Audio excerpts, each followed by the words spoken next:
राष्ट्रीय जनता दल पर जदयू का बड़ा आरोप। पार्टी ने कहा जमीन लेकर दिए जा रहे हैं लोकसभा चुनाव की टिकट। जेडीयू ने आरजेडी पर बड़ा आरोप लगाया है। प्रदेश प्रवक्ता निहोरा प्रसाद यादव, अरविंद निषाद और अंजुम आरा ने बारी बारी से लगाया आरोप। निहोरा प्रसाद यादव ने कहा कि आप सबने सुना होगा कि बिहार में पहले नौकरी देकर जमीन ले ली गई, अब इस लोकसभा चुनाव में जमीन लेकर टिकट दिए जा रहे हैं। इसका सबसे बड़ा प्रमाण तेजस्वी यादव की तस्वीर से है। यह कोई नई बात नहीं है। राजनीतिक उनके लिए सेवा का माध्यम नहीं रहा बल्कि धन अर्जन का रास्ता रहा है।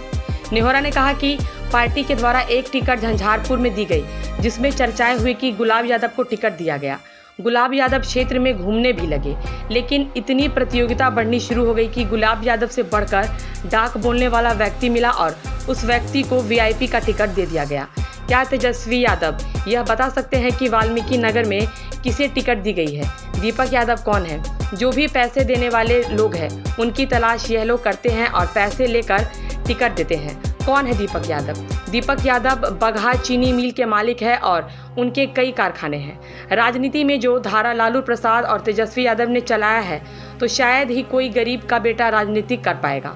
यह इनकी नीति से अब नहीं दिख रहा है, क्योंकि यह साफ हो गया है कि जिसके पास पैसा है, जो पैसा देगा वह चुनाव लड़ेगा। राजद के कार्यकर्ता उपेक्षित है और गुस्से में है। राजद के लिए काम करने वाले तमाम लोग यह कह रहे हैं कि राजनीति करना अब बेकार हो रहा है। इसलिए मैं बिहार के लोगों के सामने यह बात रखना चाहता हूं कि राष्ट्रीय दल के लोगों और प्रत्याशियों से सावधान हो जाए।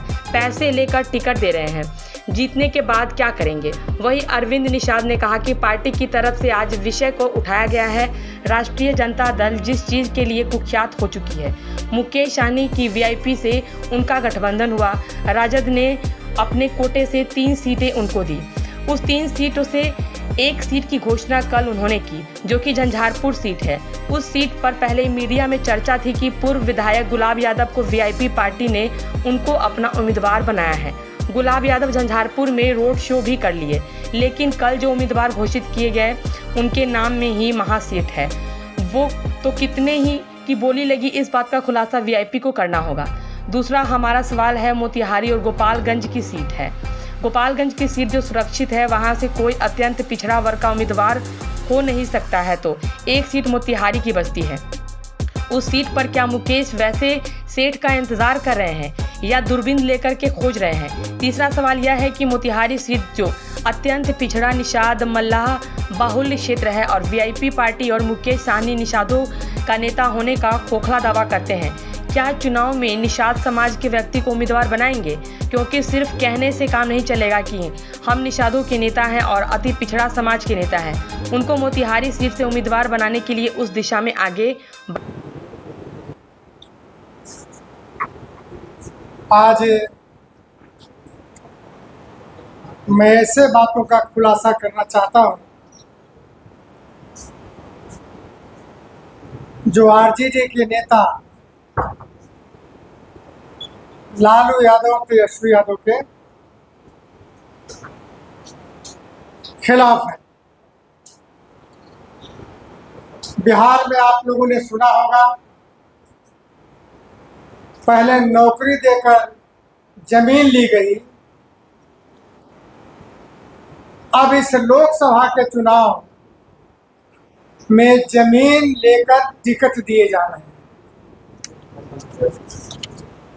इसका सबसे बड़ा प्रमाण है कि तेजस्वी यादव जमीन का कागज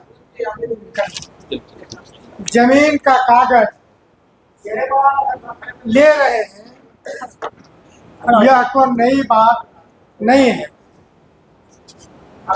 सेवा कभी नहीं रहा, बल्कि राजनीति इनके लिए धन अर्जन का साधन रहा। यह राष्ट्रीय जनता दल के लालू यादव और नीतीश कुमार, ये लालू यादव और तेजस्वी यादव ने किया है। इसलिए जिस प्रकार एक उदाहरण मैं देना चाहता हूं, अभी वीआईपी के एक टिकट झंझारपुर में दिया गया, जिसमें अखबारों में निकला, चर्चाएं हुई कि गुलाब यादव जी को टिकट दिया गया। और गुलाब यादव जी घूमने भी लगे।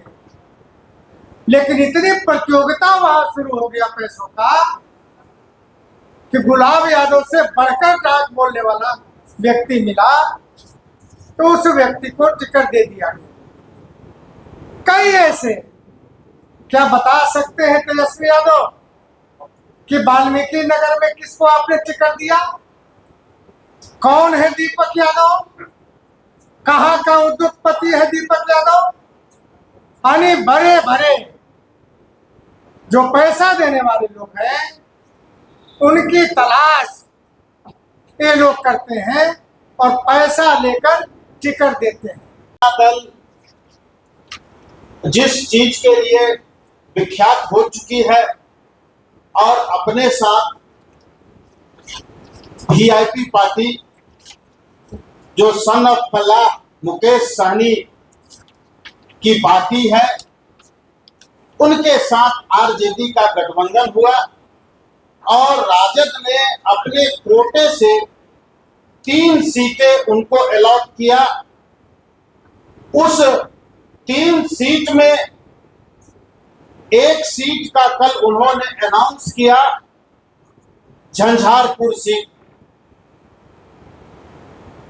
जैसा कि निहोरा जी ने बताया कि उस सीट पर पहले पूर्व विधायक श्री गुलाब यादव जी का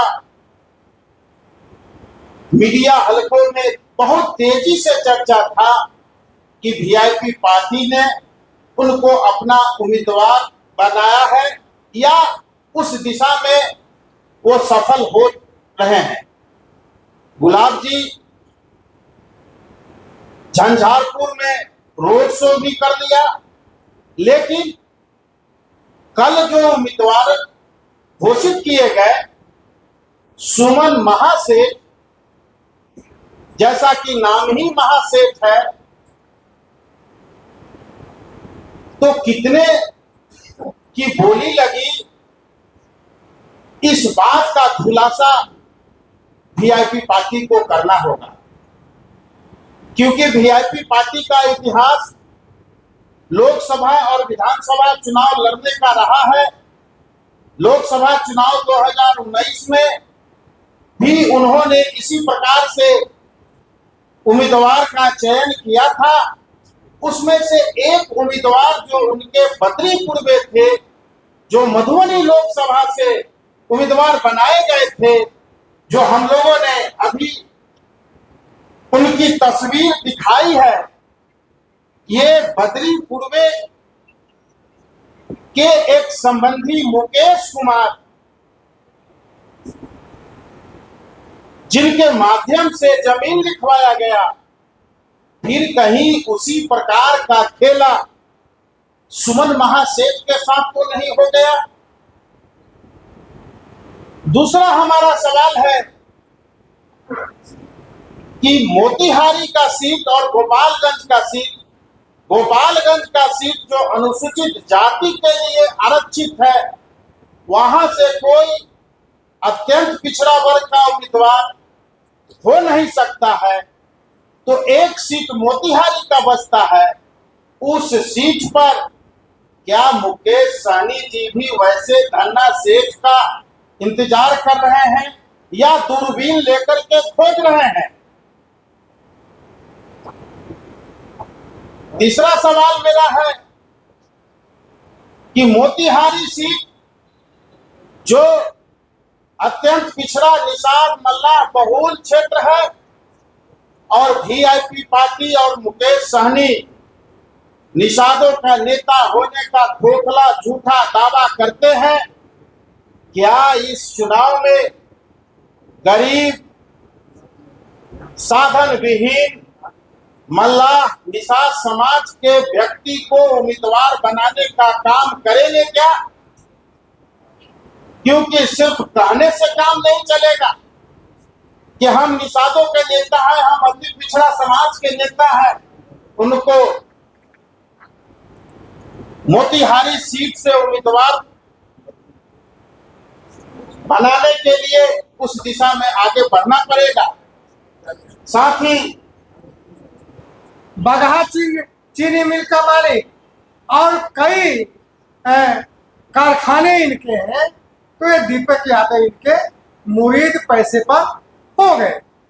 तो हमारा ये कहना है कि राजनीति में जो धारा नीति लालू यादव और तेजस्वी यादव ने चलाया है, शायद ही कोई गरीब का बेटा राजनीति कर पाए, यह मुझको नहीं दिखता है इनके नीति से। क्योंकि अब तो हो ही गया कि जो जिसके पास पैसा होगा, पैसा देगा, वह चुनाव लड़ेगा। आरजेडी में ऐसा नहीं हो रहा है। कार्यकर्ता उपेक्षित हैं, गुस्से में हैं। तमाम जो मेहनत करने वाले आरजेडी के कार्यकर्ता हैं, तमाम लोग आज कह रहे हैं कि अब राजनीति करना बेकार हो रहा है, ये स्थिति है। तो इसलिए मैं बिहार के लोगों के सामने ये बात रखना चाहता हूँ कि आरजेडी के लोगों से, आरजेडी के प्रत्याशियों से सावधान हो जाए। पैसा देकर टिकट ले रहे हैं और जीतने के बाद क्या करेंगे ये आप समझ सकते हैं। मैं इतना ही कहना चाहता हूँ। और इसके बाद अरविंद निषाद जी जो प्रवक्ता हमारे हैं, कुछ बातें। और वीआईपी पार्टी को मेरी चुनौती है कि आदरणीय मुख्यमंत्री नीतीश कुमार जी जो शुचिता की राजनीति करने के लिए जाने जाते हैं, अपने लंबे संसदीय जीवन में कभी राजनीतिक तौर पर किसी व्यक्ति से, किसी उम्मीदवार से पैसा नहीं लिया। क्या आप लोग ऐसी व्यवस्था कायम करेंगे? बिहार की जनता और राजनीतिक कार्यकर्ताओं के समक्ष आज यह यक्ष प्रश्न है तेजस्वी यादव और मुकेश सहनी जी से। साथियों, पूरे देश में बिहार आज भी अपने सीमित संसाधनों में और कार्यकर्ताओं को चुनाव लड़ाने के लिए जाना जाता है। इस परिपाटी और परंपरा को जेडीयू और एनडीए आज भी कायम रखा है। हम उनसे भी चाहते हैं कि इस परंपरा को बिहार में वो कायम रखें। अब आगे श्रीमती अंजू महाराज जी से आग्रह करते हैं कि वो अपनी बात को रखें।